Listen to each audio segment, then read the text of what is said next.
लोग जैसे ही लिफ्ट से उतरने वाले थे, अचानक एक बाघ आ गया। सब डर के मारे इधर उधर भागने लगे। सिर्फ एक माँ और बेटा वहीं रह गए। लिफ्ट का दरवाजा बंद हो गया। बाघ ने सामने खड़े उस छोटे लड़के को घूरा, लेकिन लड़का डरने की बजाय उससे हाथ मिला बैठा। थोड़ी ही देर में लिफ्ट रुकी और बाघ बाहर चला गया। बाहर छत थी। बाघ धीरे धीरे आगे बढ़ा और एक छलांग में कूद पड़ा। उसके पंजे छत के किनारे से लटक गए। तभी गलती से एक टेबल लैंप नीचे गिर गया। इसी वक्त दरवाजा खुला और कुछ लोग अंदर घुस आए। बाघ ताकतवर था। कुछ ही कदमों में वह छत पर दौड़ने लगा।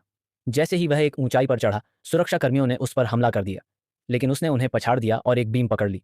पर अचानक बीम की रस्सियां टूट गईं और बीम 180 डिग्री घूम गई, जिससे बाघ हवा में लटक गया। यह देखकर लोग डर के मारे चीखने लगे।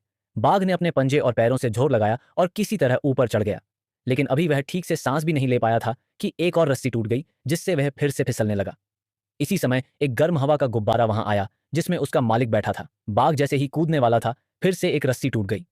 यह देखकर छोटी सी लड़की छोटी में डर गई। वह बाघ को बचाना चाहती थी, लेकिन एक बिजली गिरने की छड़ ने उसका रास्ता रोक लिया। बाघ उससे दूर होता जा रहा था। इस संकट की घड़ी में माटोंगमे ने कोने से एक रस्सी उठाई, उसे झटका दिया और बाहर फेंक दिया। फिर वह खुद भी कूद पड़ा और हवा में लटक गया। उसने झूले की तरह लहराते हुए इमारत के पास पहुंचकर रस्सी को एक रेलिंग से बांध दिया।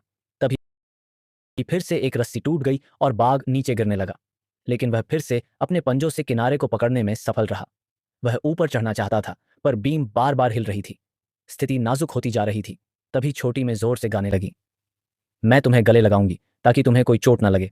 बाघ ने वह परिचित धुन सुनी और उसकी यादें लौट आईं। उसे याद आया कि छोटी मैंने उसे बचपन से पाला था। उनके साथ बिताए दिनों में वह ये गाना अक्सर सुनता था। बाघ कुछ पल के लिए शांत हो गया, फिर पूरी ताकत से अपने हाथ पैरों का इस्तेमाल कर ऊपर चढ़ गया। बीम अब टूटने ही वाली थी। वह मुड़ा, कुछ ही कदम दौड़ा और टूटते हुए बीम से छलांग लगाकर छोटी मे की तरफ कूद गया और एकदम सही निशाने पर वह एक टोकरी में जाकर गिरा। बाघ आखिरकार बच गया।